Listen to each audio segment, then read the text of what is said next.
Hello guys, welcome to Abhishek Jha classes. क्या हाल चाल है, क्या हाल चाल है, क्या हाल चाल है मेरे प्यारे प्यारे जीव जंतुओं। फटाफट से इस सेशन को लाइक कीजिए और हम लोग शुरू करने वाले हैं आज का सेशन। आज हम लोग पढ़ेंगे बेटा HRM, human resource management. Human resource management का बेटा यूनिट नंबर 3 करने वाले हैं। रिक्रूटमेंट एंड सिलेक्शन, जी बिल्कुल, रिक्रूटमेंट के बारे में पढ़ने वाले हैं और सिलेक्शन के बारे में पढ़ने वाले हैं। जो लोग भी भाई आ गया है, जो लोग भी आ गया है, प्लीज फटाफट से लाइक कीजिए सेशन को। जल्दी से आप लोग प्लीज लाइक कर दीजिए सेशन को, क्योंकि हम लोग आज भयंकर वाला क्लास करने वाले हैं। आज भैया आंधी तूफान आने वाली है।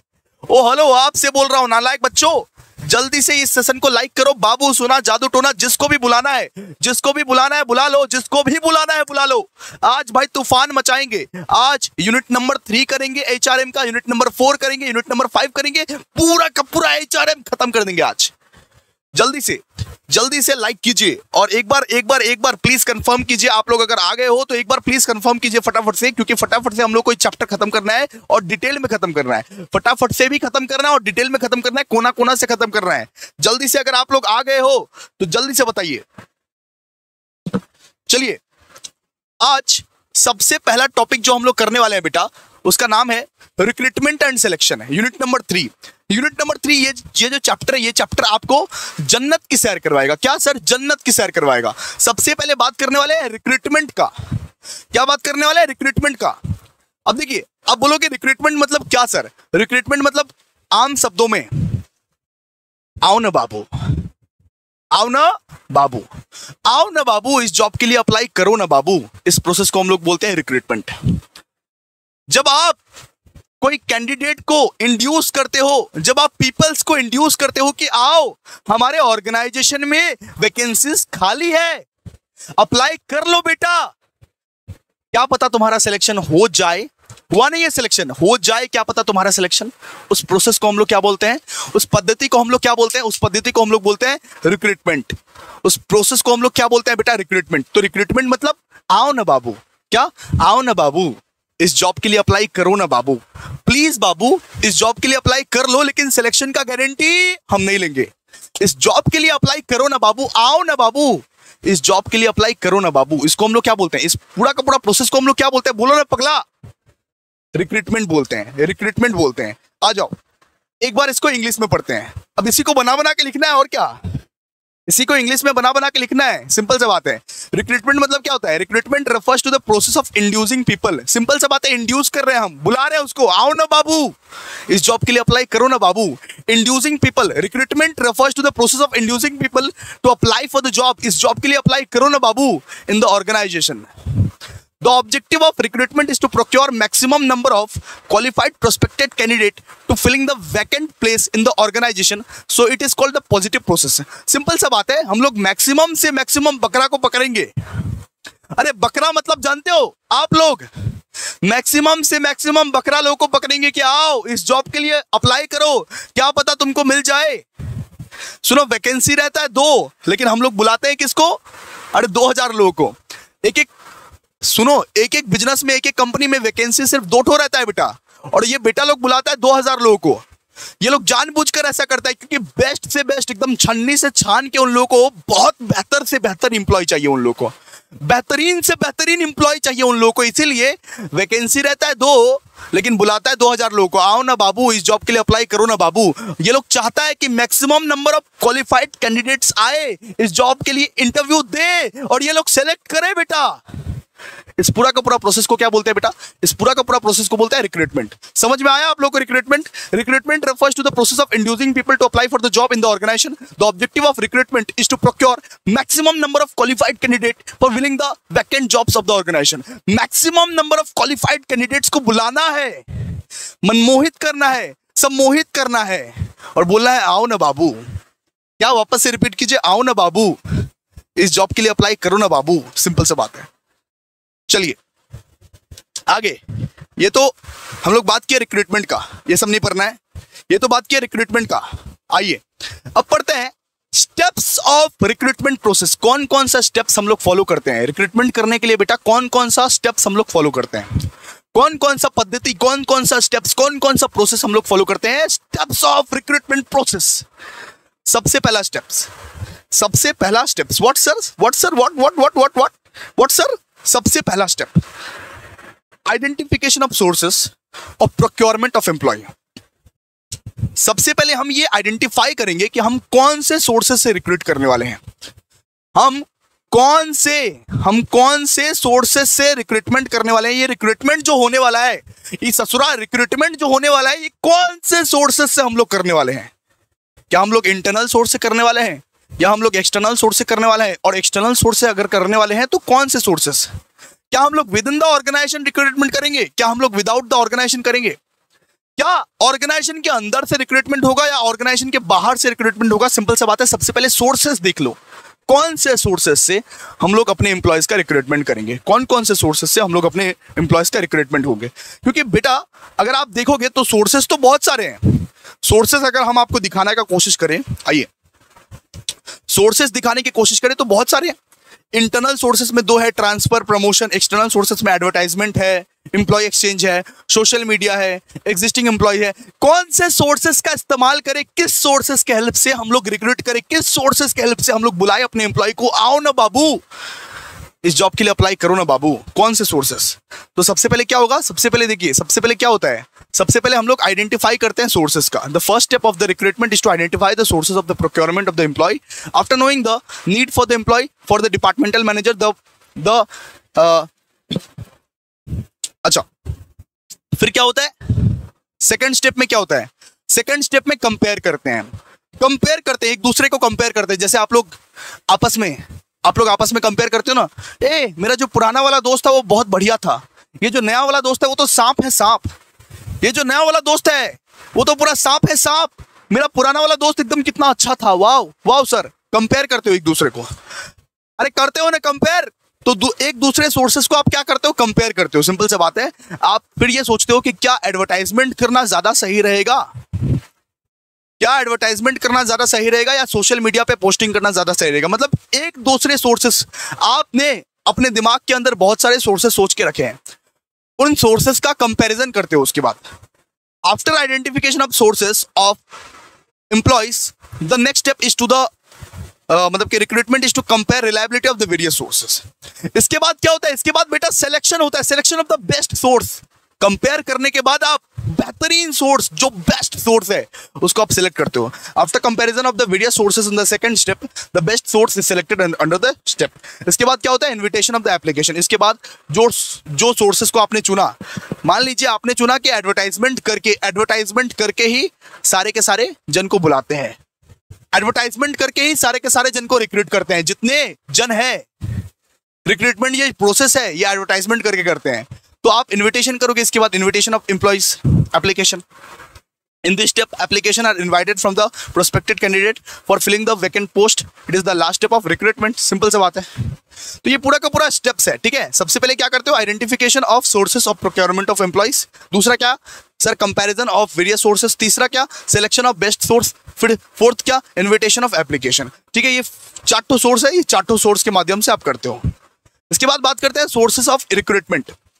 कितने टाइप के सोर्सेस होते हैं रिक्रूटमेंट के? कितने टाइप के सोर्सेस होते हैं? ओ हेलो, आपको क्या समझ में आ रहा है? आपको क्या समझ में आ रहा है? क्लियर है अभी तक? अभी तक हो ना लाइन में? जल्दी बोलो, जल्दी बोलो।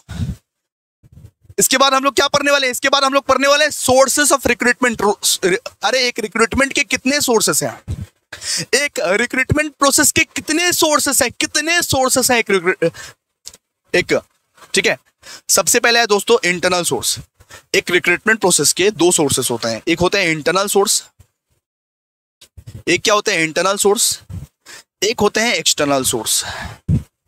इंटरनल सोर्स मतलब आप अपने ऑर्गेनाइजेशन के अंदर से ही अगर रिक्रूटमेंट कर रहे हो बेटा, आप अपने ऑर्गेनाइजेशन, आप अपने कंपनी के अंदर से ही रिक्रूटमेंट कर रहे हो, अपने वफादार एम्प्लॉय का ही रिक्रूटमेंट कर रहे हो, तो उसे बोलते हैं इंटरनल सोर्स ऑफ रिक्रूटमेंट। आप ऑर्गेनाइजेशन के बाहर जाके रिक्रूटमेंट कर रहे हो, उसको बोलते हैं एक्सटर्नल सोर्स ऑफ रिक्रूटमेंट।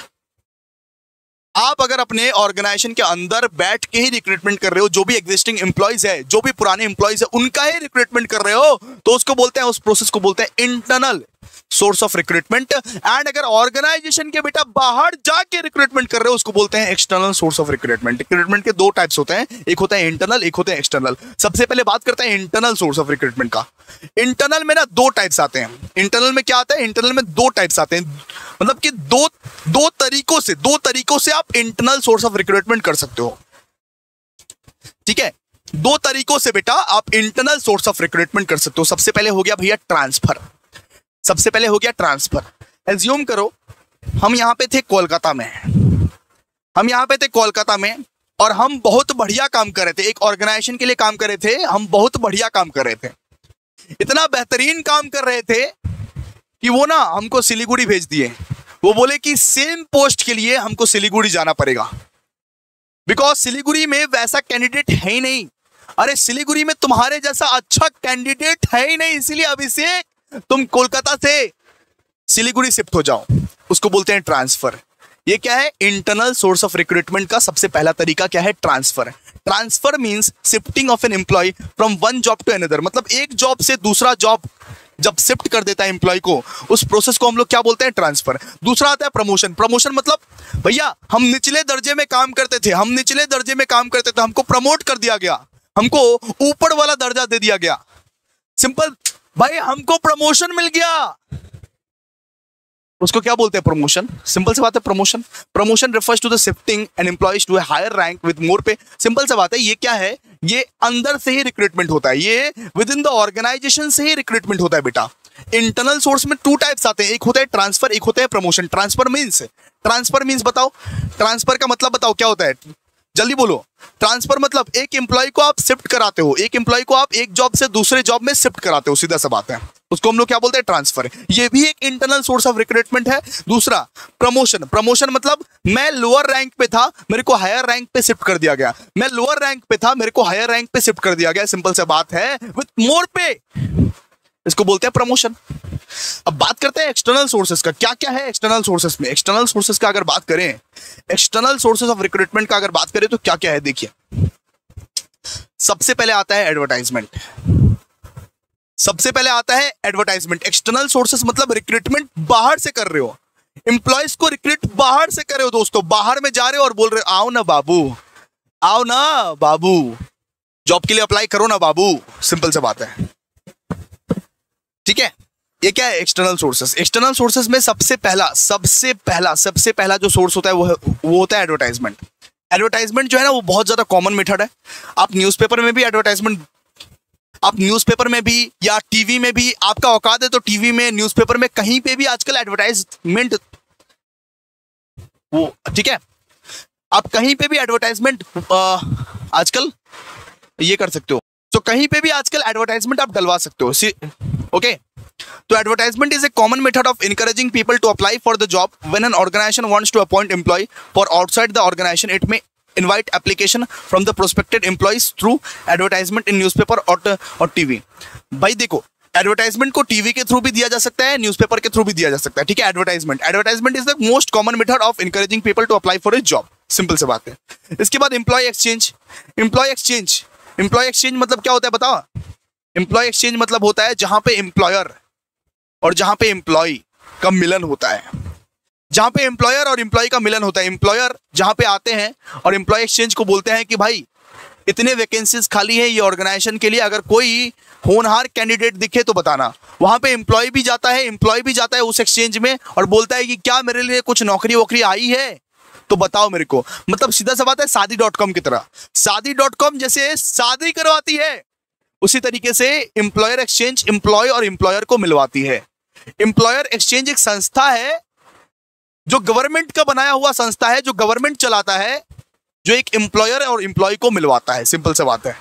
उसको हम लोग क्या बोलते हैं? Employment exchange. Employment exchange run by the government are regarded as a good source of recruitment. These exchange keep record of name, address. Simple सी बात है, एक एम्प्लॉय का नाम ले लेता है, एड्रेस ले लेता है, एज ले लेता है, क्वालिफिकेशन ले लेता है, एक्सपीरियंस ले लेता है। उसके बाद बोलता है कि ठीक है कोई बात नहीं, अब सारा का सारा चीज रिकॉर्ड कर दिए हैं, अगर तुम्हारे लायक कुछ नौकरी मिलेगी हमको, कोई एम्प्लॉयर आएगा और तुम्हारे लायक अगर कुछ नौकरी मिलेगी तो हम तुमको बताएंगे। तुम्हारे क्वालिफिकेशंस के हिसाब से अगर कुछ नौकरी मिलेगी, वैकेंसी मिलेगी तो हम तुमको बताएंगे, तुम टेंशन मत लो। ये एक संस्था होता है। इस संस्था का नाम क्या है? इस संस्था का नाम है एम्प्लॉयर एक्सचेंज। इस संस्था का नाम क्या है? Employment exchange. दूसरा, एग्जिस्टिंग एम्प्लॉइज। कभी कभी क्या होता है, कभी कभी एक ऑर्गेनाइजेशन का, बेटा बेटा बेटा सुनो, कभी कभी एक ऑर्गेनाइजेशन का जो एग्जिस्टिंग एम्प्लॉय रहता है, एग्जिस्टिंग एम्प्लॉय मतलब एक ऑर्गेनाइजेशन का जो एग्जिस्टिंग एम्प्लॉय रहता है वही अपने फ्रेंड्स को रिकमेंड कर देता है। अरे भाई सुनना, सुनना भाई, मैं जहां पे काम करता हूं, क्या वहां पे काम करना चाहेगा? मेरे जॉब में क्या तुम काम करना चाहेगा? बहुत अच्छा अपॉर्चुनिटी है, आजा भाई आजा, अभी वैकेंसीज खुला है। मैं अपने दोस्त को बोल रहा हूं कि क्या मैं जहां पे काम करना चाहता हूं वहां पे तुम काम करना चाहेगा? सिंपल सी बात है। उसको हम लोग क्या बोलते हैं? Existing employees. कभी कभी एग्जिस्टिंग एम्प्लॉइज ही अपने फ्रेंड्स को, अपने रिलेटिव्स को रेफर कर देता है। सिंपल सी बात है। ये भी एक सोर्स है। आप अपने एग्जिस्टिंग एम्प्लॉइज को बोल के रखो कि इतना इतना वैकेंसीज ये डिपार्टमेंट में खाली है, अगर तुम्हारा फ्रेंड या अगर तुम्हारा पड़ोसी या अगर तुम्हारा कोई भी नौकरी करना चाहे तो बोलना, ठीक है? तो ये भी एक एक्सटर्नल सोर्स ऑफ रिक्रूटमेंट है। उसके बाद देखिए, उसके बाद है labour union. Labour union, labour का जो यूनियन होता है उसको आप इन्फॉर्म कर दीजिएगा तो वो ठीक अपना जो उसका बंटर लोग रहता है, जो उसका बंदा लोग रहता है, उनको वो बोल देगा। When an organization decide to appoint new employees, labor unions may recommend the name of some people for recruitment. Simple सा बात है, लेबर यूनियन क्या करेगा? बहुत सारे लोगों का नाम बताएगा। लेबर का जो सरदार रहता है, लेबर यूनियन मतलब क्या? लेबर का सरदार, जो लीडर बनता फिरता है, वो अपने लेबर्स का नाम बताएगा कि हाँ हाँ ये सारे लेबर्स अभी अनएम्प्लॉयड है, इन सारे को आप रख सकते हो, रिक्रूट कर सकते हो। अब देख सकते हो, आप एक बार लेबर यूनियन को इन्फॉर्म कर देंगे ना तो वो अपने बंटर लोगों को इन्फॉर्म करेगा कि भाई इस फलाना ढिमकाना कंपनी में ये वैकेंसीज के लिए खाली जगह है, आप जा सकते हो, ट्राई कर सकते हो, अप्लाई कर सकते हो, बाकी सिलेक्शन का जिम्मेदारी हम नहीं लेते हैं। तो ये एक सोर्स है। लेबर यूनियन क्या है? लेबर यूनियन एक सोर्स है। एजुकेशनल इंस्टीट्यूशन, अब हम लोग क्या पढ़ेंगे? Educational institution. बहुत सारे कॉलेजेस में देखोगे बेटा, बहुत सारे कॉलेजेस में प्लेसमेंट के लिए जाते हैं। बहुत बड़े बड़े कंपनीज आती है, विप्रो आती है, टाटा आती है, अंबानी सब आती है। बहुत सारे मैनेजमेंट के कॉलेजेस हो गए या कोई इंजीनियरिंग के कॉलेज हो गए या कंप्यूटर ट्रेनिंग सेंटर हो गया, वहां पे ना प्लेसमेंट के लिए मतलब कि जाते हैं, वहां पे वैकेंसीज वहां पे ऑफर कर सकते हो आप। आपके ऑर्गेनाइजेशन के लिए अगर कोई वैकेंसीज है वहां पे आप कॉलेज में जा सकते हो, कॉलेज में जाके आप रिक्रूटमेंट कर सकते हो, रिक्रूटमेंट का प्रोसेस कर सकते हो। Many organisation directly communicate with the educational institution such as technical college, management colleges and computer training centre. Simple सा बात है, डायरेक्टली कम्युनिकेट कर लेते हैं और वो उधर ही प्लेसमेंट के हिसाब से जॉब दे देते हैं। अरे 3 इडियट्स नहीं देखे हो? 3 इडियट्स, 3 इडियट्स में क्या हुआ था? प्लेसमेंट ही तो हुआ था उन लोगों का, राजू का, ठीक है?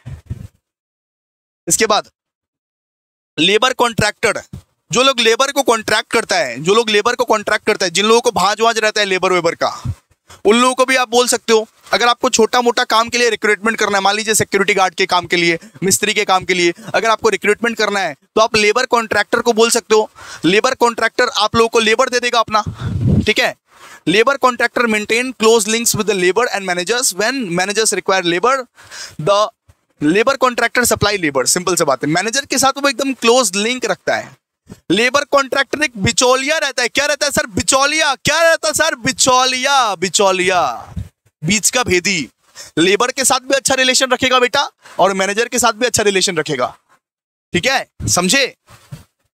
और जब मैनेजर को लेबर का रिक्वायरमेंट पड़ेगा तो लेबर को फोन करके बोलेगा, हेलो अरे डब्लू तू चला जा भाई, तो अरे यहाँ पे बाबू साहब तुमको बुला रहे हैं, आजा भाई आजा, अच्छा सैलरी देंगे, आजा।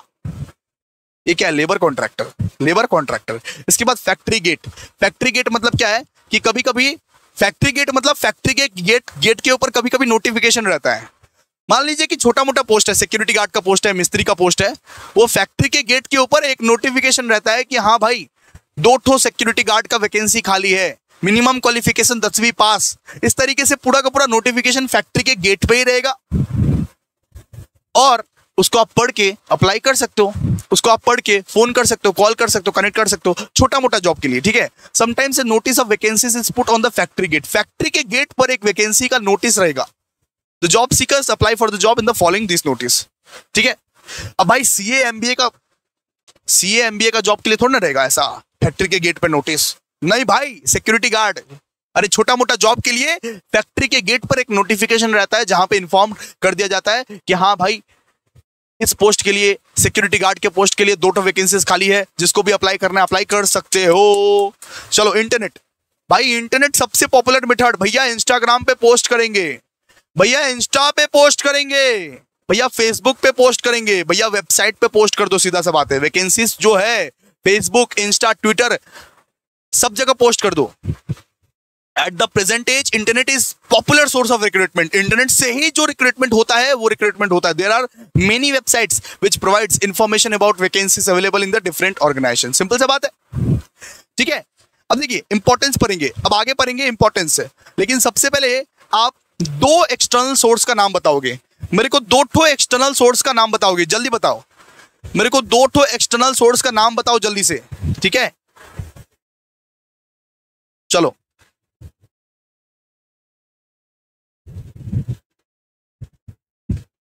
आगे,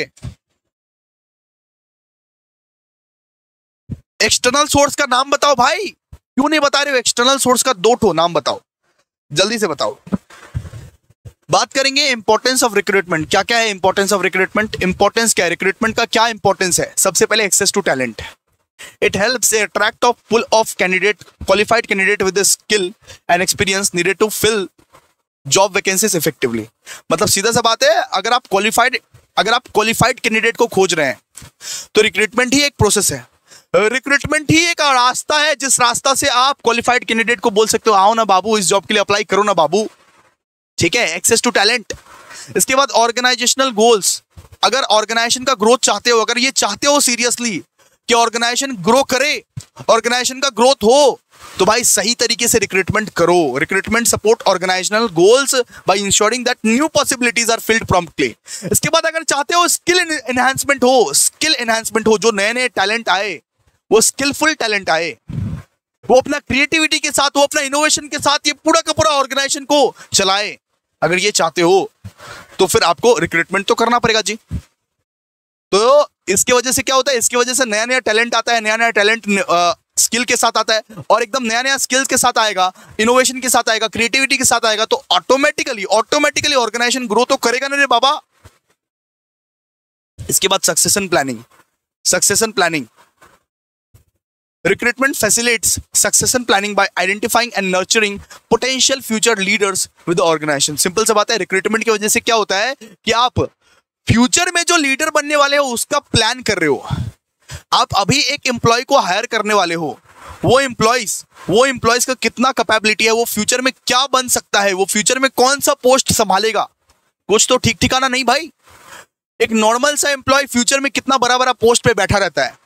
तो फ्यूचर के लीडर को खोज रहे हो बेटा आप, फ्यूचर के साम्राज्य के को खोज रहे हो, फ्यूचर के लीडर को खोज रहे हो, सीधा सा बात है। महास्मृति का उत्तराधिकारी को खोज रहे हो आप। Succession planning. इसके बाद competitive advantage. A robust recruitment process help organisation stay competitive by securing top talent and reducing the risk of skill gaps. तो जितना अच्छा आपका रिक्रूटमेंट प्रोसेस रहेगा बेटा, उतना अच्छा आप कंपटीशन दोगे, उतना अच्छा आप अपने कंपटीटर को लेवल का कंपटीटर दोगे, लेवल का। जितना अच्छा आपका रिक्रूटमेंट प्रोसेस रहेगा उतना अच्छा आप कंपटीशन दोगे, ठीक है। इसके बाद एम्प्लॉय एंगेजमेंट। तो इसमें क्या होता है? Effective recruitment practices are a contribute to employee engagement by ensuring the new hires are a good fit for the organizational cultures and goals. Simple सी बात है, अच्छा रिक्रूटमेंट प्रैक्टिस करोगे तो एम्प्लॉय का एंगेजमेंट तो होगा ही होगा, सिंपल सी बात है। इसके बाद अडेप्टेबिलिटी भी आता है इसमें। Recruitment allows organisation to adapt. मान लीजिए मार्केट में अगर कुछ चेंज आ रहा है, तो उस चेंज के मदद से आप अडेप्ट भी कर सकोगे, सिंपल सा बात है। अडेप्टेबिलिटी भी आता है ना। तो ये सब सारा चीज कैसे आता है? ये सब सारा चीज रिक्रूटमेंट की वजह से आता है।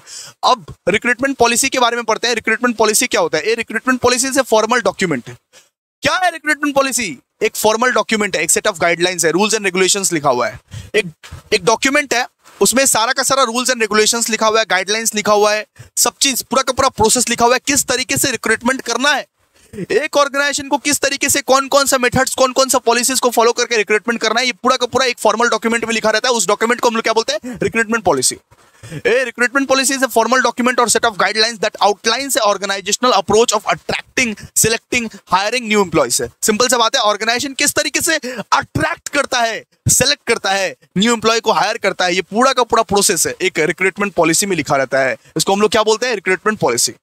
इसको हम लोग क्या बोलते हैं? Recruitment policy. ठीक है, आइए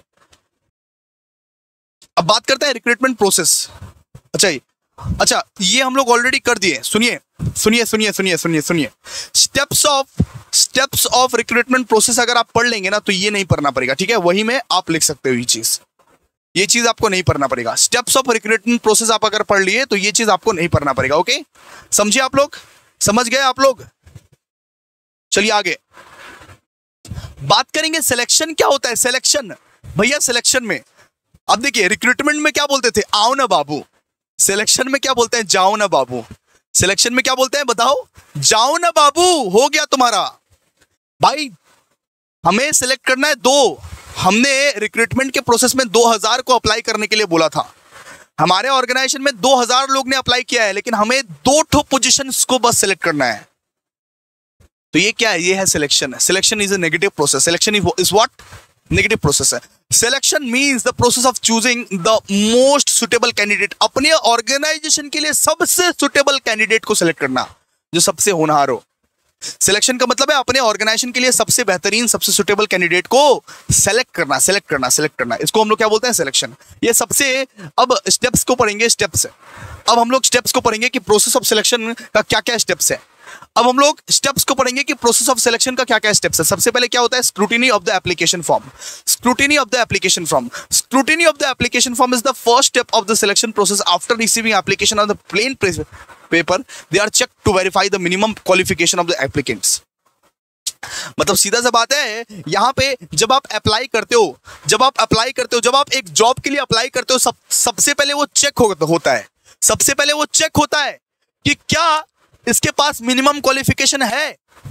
मान लीजिए आपने एक जॉब के लिए वैकेंसी दिया, जिस जॉब में मिनिमम क्वालिफिकेशन चाहिए था आपका बीकॉम, लेकिन एक बंदा भैया 12th पास है. क्या आप उसको इंटरव्यू के लिए भी बुलाओगे? एक बंदा 10th पास है, एक बंदा 12th पास है, एक बंदा का बीकॉम में सप्ली लगा हुआ है, क्या आप उसको इंटरव्यू के लिए बुलाओगे? ये बताओ. नहीं बुलाएंगे सर, नहीं बुलाएंगे. सबसे पहले क्या होता है? Scrutiny of application form. Application form का पूरा चेकअप होता है, स्क्रूटिनी होता है. सबसे पहले आप चेक करते हो कि जो क्वालिफिकेशंस हमने मांगा था, क्या इसका वही क्वालिफिकेशंस है या नहीं है. अगर नहीं है तो वहीं पे छटा जाता है वो चीज. मान लो 1000 एप्लीकेशन फॉर्म आए, 1000 में से मान लो यहां पे 200 एप्लीकेशन फॉर्म जो है, 200 एप्लीकेशन फॉर्म जो है उसका प्रॉपर तरीके से कुछ रिकॉर्ड ही नहीं है. उसने भरा ही नहीं है प्रॉपर तरीके से, अप्लाई किया ही नहीं है. या तो मान लीजिए मिनिमम क्वालिफिकेशन में गड़बड़ है, या तो उसका नाम में गड़बड़ है, या तो उसका एड्रेस में गड़बड़ है. 200 एप्लीकेशन फॉर्म का कुछ अता पता ही नहीं है. तो सीधा सा बात है, वो पहला वाला स्टेज में ही छटा जाएगा. उसको कहीं पे बुलाया नहीं जाएगा, उसको कोई भी इंटरव्यू देने के लिए बुलाया नहीं जाएगा. सबसे पहला स्टेप क्या होता है? Scrutiny of application forms. इसके बाद होता है सर, इसके बाद क्या होता है? इसके बाद होता है अरे प्रीलिमिनरी इंटरव्यू. प्रीलिमिनरी इंटरव्यू, सबसे पहला वाला इंटरव्यू. सबसे पहला वाला इंटरव्यू क्यों किया जाता है? ताकि ये चेक करने के लिए कि कैंडिडेट्स फिजिकली और मेंटली फिट है इस जॉब के लिए. फिजिकली और मेंटली फिट है इस जॉब के लिए. सबसे पहला वाला इंटरव्यू होता है. सबसे पहला वाला interview is what sir? Preliminary interview. ये ज्यादातर आजकल कॉल पे होता है, या तो वीडियो कॉल पे होता है, या तो कॉल पे होता है, या तो वीडियो कॉल पे होता है. प्रीलिमिनरी इंटरव्यू सबसे पहला इंटरव्यू जिसमें चेक किया जाता है कि कैंडिडेट फिजिकली और मेंटली फिट है या नहीं है. फिट है या नहीं है. ठीक है. इसके बाद क्या होता है? इसके बाद कैंडिडेट्स को बोलेगा कि filling up blank application form. एक एप्लीकेशन फॉर्म को भरने के लिए बोलेगा, जिसमें उसका पर्सनल इंफॉर्मेशन, जिसमें उसका क्वालिफिकेशन, जिसमें उसका रेफरेंसेस के बारे में बोलेगा. तुम्हारा नाम क्या है, तुम्हारा पापा का नाम क्या है, तुम्हारा नाम क्या है, तुम्हारा एज क्या है, तुम्हारा सेक्स क्या है, सब चीज, तुम मैरिड हो या अनमैरिड हो, सब चीज उस एप्लीकेशन फॉर्म में रहेगा. इसके बाद सुनो, अरे ये जो इंटरव्यू में अगर आप पास हो जाओगे, ये इंटरव्यू में बस चेक करेगा कि आप फिजिकली या मेंटली इस जॉब के लिए फिट हो या नहीं हो. जब आप इस जॉब के लिए सेलेक्ट हो जाओगे, प्रीलिमिनरी इंटरव्यू में जब पास हो जाओगे, तब आपको एक ब्लैंक एप्लीकेशन फॉर्म भरना पड़ेगा. एक ब्लैंक एप्लीकेशन फॉर्म भरना पड़ेगा जहां पे आपको अपना पर्सनल इंफॉर्मेशन भरना पड़ेगा, जैसे नेम हो गया, एड्रेस हो गया, फादर्स नेम हो गया, एज हो गया, सेक्स हो गया, मैरिटल स्टेटस हो गया, ये सबको हम लोग क्या बोलते हैं, ब्लैंक एप्लीकेशन फॉर्म भरना पड़ेगा। आपको अपना क्वालिफिकेशन देना पड़ेगा, अपना रेफरेंस देना पड़ेगा, किसके रेफरेंस में आए हो, कौन सा दोस्त ने तुमको बुलाया है, सब चीज आपको डिटेल्स में बताना पड़ेगा। इसके बाद क्या होता है, इसके बाद होता है written test. Written test conduct किया जाएगा, ठीक है, ये गलती से लिखा गया था, हमारा जो टाइपिस्ट है ना, गोल गोल है पूरा। Objective of the psychological test is to examine the conduct of the candidates. Simple सा बात है, इसमें क्या किया जाएगा, सुनो, सबसे पहले तो रिटन टेस्ट किया जाएगा। Written test is arrange to verify the मतलब कि थियोरेटिकल नॉलेज, क्या आपको लिखना आता है, क्या आपको पढ़ना आता है, क्या आपका मेंटल अलर्टनेस है या नहीं है, रिटन टेस्ट करवाया जाएगा। हो सकता है कि एक ऑर्गेनाइजेशन में वो डिक्टेट कर रहा है आपको लिखना, वो डिक्टेट कर रहा है, आपका एचआर जो है वो डिक्टेट किया जा रहा है, आपको लिखना है, सिंपल सा बात है, ये रिटन टेस्ट। फिफ्थ में होता है साइकोलॉजिकल टेस्ट। साइकोलॉजिकल में मतलब आपका दिमाग है या नहीं है, आपका इंटेलिजेंस टेस्ट किया जाएगा, जैसे कि आपका पावर, आपका रिसेप्शन पावर, आपका मेमोरी पावर, आपका लॉजिकल रीजनिंग, सब चेक किया जाएगा। आपको कोई क्विज पूछ लिया जाएगा, आपका इंटेलिजेंस टेस्ट चेक किया जाएगा, सीधा सा बात है। साइकोलॉजिकल टेस्ट में क्या क्या आता है सर, इंटेलिजेंस टेस्ट। इसके बाद एप्टीट्यूड टेस्ट मतलब सीधा सा बात है, मैथ्स वैस देगा आपको, एबिलिटी देखेगा। इसके बाद पर्सनालिटी टेस्ट, आपका पर्सनालिटी कैसा है, आप ज्यादा घबरा जाते हो, आपका ह्यूमन बिहेवियर, आपका बिहेवियर कैसा है, आप हर एक चीज पर कैसे रिएक्ट करते हो, इमोशन कैसा है आपका, मैच्योरिटी लेवल कैसा है। एक जॉब नॉलेज टेस्ट भी किया जाएगा आपका, the existing skills of the candidate are measured through the मतलब कि टेस्ट। इसके बाद इंटरेस्ट, लास्ट में आपका इंटरेस्ट चेक किया जाएगा, ठीक है। अब देखिए ये जो प्रोसेस है, ये प्रोसेस को क्या बोलते हैं, साइकोलॉजिकल टेस्ट। साइकोलॉजिकल टेस्ट मतलब क्या होता है, साइकोलॉजिकल टेस्ट मतलब आपका दिमाग का टेस्ट होगा, आपका इंटेलिजेंस टेस्ट होगा, आपका एप्टीट्यूड टेस्ट होगा, आपका पर्सनैलिटी को देखेगा ये लोग, कि आप हर एक मोमेंट में किस तरीके से रिएक्ट कर रहे हो, किस तरीके से आपका एप्टीट्यूड है, आपका दिमाग कैसा है, आपके पास क्या क्या एबिलिटी है, आपके पास कितना नॉलेज है इस जॉब के बारे में, आपका क्या क्या इंटरेस्ट है, सब चीज के बारे में एक बार करके चेक करेंगे लोग। इसके बाद क्या होता है, इसके बाद बेटा होता है final interview. The candidate who qualify the above test are called for the final interview. मतलब सीधा सा बात है, अगर आप सारे के सारे टेस्ट में पास हो गए तो आपको एक फाइनल इंटरव्यू में बुलाया जाता है। फाइनल इंटरव्यू में बुलाया जाता है जहां पे आप लोगों को बैठा के सारे क्वेश्चंस, सारे के सारे आंसर्स आपको देने पड़ते हैं। 1 घंटा चलता है, आधा घंटा चलता है, कभी कभी 20 मिनट चलता है, कभी कभी 2 घंटा भी चलता है। डिफरेंट जॉब्स के लिए आपका डिफरेंट इंटरव्यू टाइमलाइन होता है, ठीक है। मतलब फाइनल इंटरव्यू मतलब एकदम लास्ट वाला इंटरव्यू, एकदम अंतिम टेस्ट, फाइनल इंटरव्यू। इसके बाद फाइनल इंटरव्यू के बाद आपका रेफरेंस चेक किया जाता है कि आपको कौन रेफर किया, बेटा कौन रेफर किया, आपके मामा ने, आपके चाचा ने, आपके भाई ने, आपका बाबू ने, कौन रेफर किया आपको। Prior to the final selection some important information about do not require such as character, social relation, family मतलब कि बैकग्राउंड एक्सेट्रा, आपका रेफरेंस चेक किया जाता है। आपका रेफरेंस चेक किया जाता है, सिंपल सी बात है, आपका कैरेक्टर कैसा है, आपका सोशल रिलेशन किसके साथ है, फैमिली बैकग्राउंड क्या है, सब चीज पूरा का पूरा रेफरेंस आपका चेक किया जाता है। इसके बाद सिलेक्शन डिसीजन, इसके बाद फैसला लिया जाता है। फाइनल इंटरव्यू के बाद उसको बोल दिया जाता है ठीक है आप जाइए, 1 हफ्ते में आपको रिपोर्ट कर दिया जाएगा कि आपको जॉब मिला कि जॉब नहीं मिला। फाइनल सिलेक्शन डिसीजन होता है। The candidate who pass selection test, final interview and reference check are included in the selection list according to the merit and most suitable candidate are selected from the list। Simple सी बात है। फिर क्या होता है, फिर एकदम selection list बनता है, फाइनल सिलेक्शन लिस्ट बनता है, और जो सबसे ज्यादा सुटेबल कैंडिडेट रहता है उन्हीं का नाम ये लिस्ट में होता है दोस्तों, उन्हीं का नाम ये लिस्ट में होता है। इसके बाद होता है दोस्तों मेडिकल टेस्ट। क्या वो बंदा फिजिकली फिट है इस ऑर्गेनाइजेशन के लिए, क्या वो डिसेबल तो नहीं है, क्या वो अपाहिज तो नहीं है, वो चेक करने के लिए हम लोग क्या करते हैं, medical test. Before giving appointment letter the selected candidate are sent to the medical test. इसके बाद क्या होता है, जॉब ऑफर। आपको जॉब ऑफर कर दी जाएगा। आप अगर फिजिकली फिट हो तो आपको एक अपॉइंटमेंट लेटर मिल जाएगा दोस्तों, आपको ये जॉब ऑफर कर दिया जाएगा, सीधा सा बात है। इसके बाद क्या होता है, इसके बाद कॉन्ट्रैक्ट ऑफ एम्प्लॉयमेंट के लिए एक एग्रीमेंट बन जाता है। एक एग्रीमेंट एम्प्लॉयर और एम्प्लॉय के बीच में जो बनता है कि हाँ इतने महीने तक तुमको यहाँ पे जॉब करना ही पड़ेगा, मैं भी तुमको नहीं निकाल सकता और तुम खुद भी नहीं निकल सकते। इसको हम लोग क्या बोलते हैं, कॉन्ट्रैक्ट ऑफ एम्प्लॉयमेंट। ये पूरा का पूरा जो स्टेप्स है, इसको हम लोग क्या बोलते हैं दोस्तों, स्टेप्स ऑफ सिलेक्शन प्रोसेस। सबसे पहले क्या होता है, स्क्रूटिनी ऑफ एप्लीकेशन फॉर्म। इसके बाद इसके बाद क्या होता है, अरे प्रिलिमिनरी इंटरव्यू। इसके बाद क्या होता है, filling up blank application form. एक ब्लैंक एप्लीकेशन फॉर्म देगा, उसको आपको फिल करना पड़ेगा। रिटन टेस्ट होता है इसके बाद, रिटन टेस्ट जहां पे आपका नॉलेज चेक किया जाता है, जहां पे आपका मेंटल अलर्टनेस चेक किया जाता है, सिंपल सी बात है। इसके बाद क्या होता है, साइकोलॉजिकल टेस्ट मतलब इंटेलिजेंस टेस्ट किया जाता है, टेस्ट एप्टीट्यूड टेस्ट, ठीक है।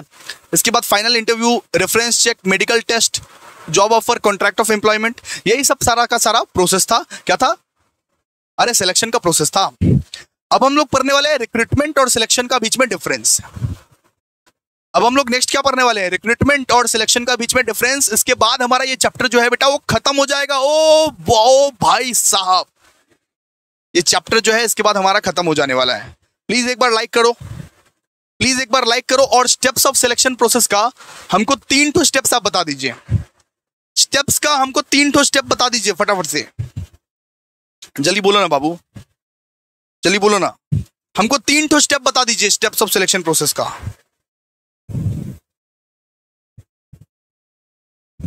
हमको 3 स्टेप बता दीजिए, 3 स्टेप, जस्ट हमको 3 स्टेप जानना है। First 3 step. अच्छा, अब हम लोग पढ़ने वाले हैं difference between recruitment and selection. Recruitment और सिलेक्शन के बीच में क्या डिफरेंस होता है। सबसे पहले देखिए यहाँ पे क्या लिखा हुआ है, recruitment is the process of searching candidate for filling the vacant post. Recruitment क्या है, रिक्रूटमेंट एक प्रोसेस है जिस प्रोसेस के माध्यम से हम कैंडिडेट को सिलेक्ट करते हैं for filling the vacant post. हमारे ऑर्गेनाइजेशन में जो वैकेंट पोस्ट है, जो खाली पोस्ट है, उस पोस्ट को भरने के लिए अगर कैंडिडेट को तुम खोज के लाते हो, अगर कैंडिडेट को तुम बोलते हो आओ ना बाबू, उसको क्या बोलते हैं, रिक्रूटमेंट। उसको क्या बोलते हैं, रिक्रूटमेंट। सिलेक्शन मतलब आपके ऑर्गेनाइजेशन के लिए आप सही कैंडिडेट को चूज कर रहे हो, आपके ऑर्गेनाइजेशन के लिए, आपके कंपनी के लिए दोस्तों, आप सही इंसान को चूज कर रहे हो, सही कैंडिडेट को चूज कर रहे हो, उसको हम लोग क्या बोलते हैं, सिलेक्शन।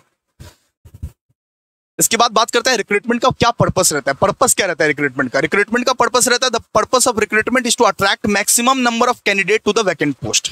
रिक्रूटमेंट का पर्पस होता है कि आप मैक्सिमम नंबर ऑफ कैंडिडेट को वैकेंट पोस्ट के लिए अट्रैक्ट कर रहे हो, आओ ना बाबू, अट्रैक्ट कर रहे हो आप। मैक्सिमम नंबर ऑफ लोग आपके ऑर्गेनाइजेशन में आके इंटरव्यू दे, ये आप अट्रैक्ट कर रहे हो, सिंपल से बात है। यहाँ पे the purpose of selection is to choose the most suitable candidate. अरे सिलेक्शन मतलब जो सबसे ज्यादा सुटेबल है उसको ही रखेंगे, रखना नहीं है अभी तो बस रिक्रूटमेंट का मतलब है जस्ट बुलाना, सिलेक्शन का मतलब है जो सबसे सुटेबल है उसको ही रखेंगे, जो सबसे सुटेबल है उसको ही रखेंगे। नेचर का क्या बोल सकते हो आप, it is a positive process. ये जो रिक्रूटमेंट है ये बेटा पॉजिटिव प्रोसेस है। अच्छा ये बताओ कि सिलेक्शन क्या है, सिलेक्शन कौन सा प्रोसेस है, जल्दी बताओ चैट बॉक्स में, जल्दी बताओ चैट बॉक्स में, सिलेक्शन कौन सा प्रोसेस है, जल्दी बताओ। सिलेक्शन है नेगेटिव प्रोसेस। अच्छा सीक्वेंस बताओ तो रिक्रूटमेंट पहले होता है कि सिलेक्शन पहले होता है, जल्दी बोलो चैट बॉक्स में, जल्दी बोलिए। रिक्रूटमेंट पहले होता है कि सिलेक्शन पहले होता है, जल्दी बोलिए। तो रिक्रूटमेंट पहले होता है, recruitment takes place prior to selection. Selection से पहले रिक्रूटमेंट होता है, सिलेक्शन से पहले रिक्रूटमेंट होता है, एंड यहां पे selection is done after the recruitment, ठीक है। और रिक्रूटमेंट के बाद सिलेक्शन होता है, सिलेक्शन से पहले रिक्रूटमेंट होता है, और सिलेक्शन के पहले रिक्रूटमेंट होता है, और रिक्रूटमेंट के बाद सिलेक्शन होता है, सीधा सा बात है। कॉन्ट्रैक्चुअल रिलेशन, रिक्रूटमेंट के केस में कोई भी कॉन्ट्रैक्चुअल रिलेशन नहीं। अरे पगला हो क्या, किस बात का कॉन्ट्रैक्ट, अभी तो हम जस्ट बुलाए हैं तुमको अप्लाई करने के लिए, अभी तो हम तुमको बुलाए हैं अप्लाई करो इस जॉब के लिए, इसके लिए कोई कॉन्ट्रैक्चुअल रिलेशन नहीं मेंटेन किया जाता। लेकिन यहाँ पे एक बार आपको जॉब मिल गया तो एक कॉन्ट्रैक्ट बनता है, एक कॉन्ट्रैक्ट बनता है किसके बीच में सर, एम्प्लॉय और एम्प्लॉयर के बीच में, कि तुम जॉब छोड़ के नहीं जा सकता, हम तुमको जॉब से निकाल नहीं सकता इतने महीने तक, लेट से 6 महीने तक तुम जॉब छोड़ के नहीं जा सकता, और हम तुमको जॉब से निकाल भी नहीं सकता, ये कॉन्ट्रैक्ट बन जाता है पहले से, ठीक है। तो सिलेक्शन क्या है बेटा, सिलेक्शन है कॉन्ट्रैक्चुअल रिलेशन, लेकिन रिक्रूटमेंट कॉन्ट्रैक्चुअल रिलेशन नहीं है। एडवर्टाइजमेंट का बात करेंगे, advertisement is given as recruitment, simple सा बात है, अगर रिक्रूटमेंट करने के लिए एडवर्टाइजमेंट देना पड़ता है, सिलेक्शन करने के लिए कोई एडवर्टाइजमेंट का रिक्वायरमेंट नहीं है, no advertisement is given for selection. And hurdle का अगर बात करें तो candidate are not required to cross any hurdle for recruitment, मतलब रिक्रूटमेंट के लिए कोई परेशानी नहीं भाई, कोई दिक्कत नहीं। अगर तुम रिक्रूटमेंट का प्रोसेस फॉलो करना चाहते हो उसके लिए कोई तुमको दिक्कत नहीं आएगा, कोई परेशानी नहीं आएगा। परेशानी किस में है, परेशानी है यहाँ, यहां पे आपको अग्नि परीक्षा देनी पड़ेगी। सिलेक्शन के स्टेज पर आपको अग्नि परीक्षा देनी पड़ेगी। हर्डल्स रहेंगे बहुत सारे, candidate are required to cross several hurdle for selection. ठीक है, समझ में आया? तो अभी हम लोग यूनिट नंबर जो है 3 खत्म कर लिए। यूनिट नंबर 4 15 मिनट में स्टार्ट कर रहे हैं, 15 मिनट में स्टार्ट करें, आपको इन्फॉर्म कर दिया जाएगा। ठीक है, so thank you so much guys, thank you so much. मिलते हैं नेक्स्ट वीडियो में, तब तक के लिए बाय।